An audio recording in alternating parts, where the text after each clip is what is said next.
مجھے ایک عجیب بات سننے میں آئی کہ قیامت کے روز پوچھا جائے گا تمہارے پاس ہمارا ایک بندہ نہیں آیا تھا جس نے تمہیں ایاک نعبد و ایاک نستعین سنایا تھا؟ بھائی خدا کا خوف کرو، اللہ رب العزت نے یہ تمام الفاظ انبیاء کے لیے مختص کیے ہیں اور ان کی قوموں کو بتایا ہے کہ کیا میرا پیغمبر آپ کے پاس نہیں آیا تھا؟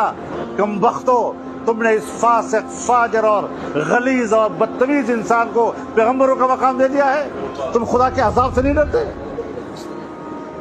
ہم ایک فتنے کا مقابلہ کر رہے ہیں جہاں اس کا ایک کارکن کہتا ہے کہ اگر یہ پیغمبر ہونے کا دعویٰ کرے تو میں کلمہ پڑھ لوں اس کا، تو بتاؤ یہ فتنہ ہے یا نہیں ہے؟ مجھے شرم آتی ہے ان الفاظ پر کہ اگر یہ شخص ناجائز طریقے سے میری ماں کے پاس بھی چلا جائے تو میں فخر کروں گا۔ اس قسم کی باتیں ہم ان کے لوگوں سے سنتے ہیں۔ لعنت ہو ایسی جماعت پر، لعنت ہو ایسے لوگوں پہ۔ تعجب کی بات ہے، اور آج ایک ایک چیز کھل کھل کے سامنے آ رہی ہے، ایک ایک چیز۔ فارن فنڈنگ کیس کیا ہے؟ اسرائیل کا پیسہ اور ہندوستان کا پیسہ ہے۔